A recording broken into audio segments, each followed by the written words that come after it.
The cheering Dardans greet the anxious squadrons, and watching those young faces, recognizing the features of their ancestors, are glad. And when the boys had crossed the whole enclosure, had ridden happily before their elders, then Epictetus gave the signal shout from far and cracked his whip. They rode apart to right and left in equal ranks. The three squadrons had split their columns into two separate bands.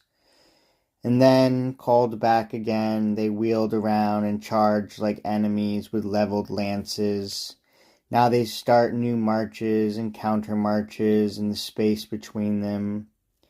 An interweaving circle into circle in alternation.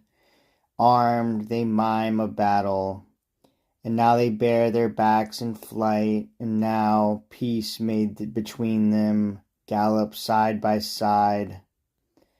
As once in ancient days, so it is said, the labyrinth in high Crete had a path built out of blind walls, an ambiguous maze of 1,000 ways, a winding course that mocked all signs of finding a way out, a puzzle that was irresolvable and irretraceable.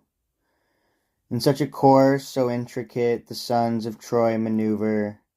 They interweave and sport a flight and battle like dolphins, which, when swimming liquid seas, will cleave the Libyan and Carpathian deeps and play among the waves. Ascanius renewed in later days this way of riding, these contests, when he girded Alba Longa with walls and taught the early Latins how to celebrate these games as he had done beside the Trojan boys when he was young.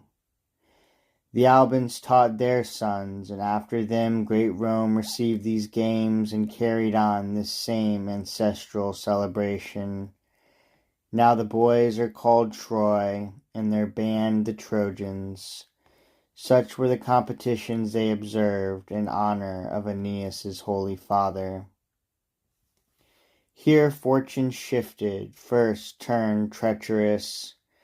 For while the solemn anniversary is paid with varied games before the tomb, Saturnian Juno orders Iris down from heaven to the Trojan fleet, breathing brisk winds to favor Iris on her way, still pondering new stratagems, her old resentment still unsatisfied.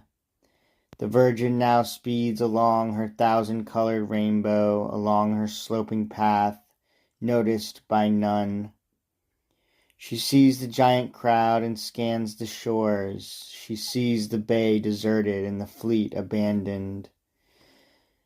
But far off on a lonely beach the Trojan women wept for lost Anchises, all gazing over the deep waters, wailing, "Oh, that so many shoals, so wide a sea, are still left for the weary."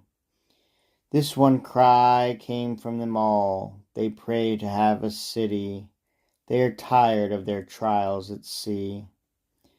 And Iris, and she is not unskilled at stirring evil, then throws herself among them, sets aside the dress and the appearance of a goddess, becoming Beroe, the aged wife of Temerian Doricles. She who once had her fame and family and sons, and thus she shows herself among the Dardan women.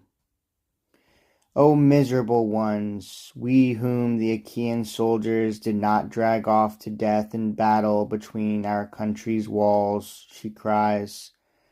Unhappy race, what an end has fortune saved for you. The 7th summer since the fall of Troy is fading. We have measured in our journey all waters, lands, with many rocks and stars so inhospitable. From wave to wave, on vast seas, we chase fleeing Italy. Here are the fields of kindly Eryx, and our friend Acestes. Then what can prevent our building walls, giving our men a city? My homeland and my household gods, O you we saved in vain from enemies, Shall no walls ever take the name of Troy again? And shall I never see the Simois and Xanthus, Hector's rivers? No. Come now and burn these damned ships with me. In my sleep the image of the prophetess Cassandra appeared and offered blazing brands. Look here for Troy, here is your home, she cried. The time to act is now. Such signs do not allow delay. Here are 4 altars raised to Neptune. The god himself gives us the will, the torches. In shouting this, she is the first to snatch the deadly fire with force. And swinging back her lifted arm, she strives, then brandishes and flings the flame. She has stunned the minds, dismayed the Trojan women's hearts. Among the crowd, the eldest of them, Pyrgo, royal nurse of many sons of Priam, now cries out, O mothers, this is not the Trojan wife of Doriclus, this is not Beroe. Her signs of godly beauty are enough. What flashing eyes, what fire, what features, what a tone of voice, what measure in her walk. For I myself just now left Beroe behind, and she was sick, complaining, grumbling, that she alone would miss our mourning here, neglect the honors that are owed Anchises.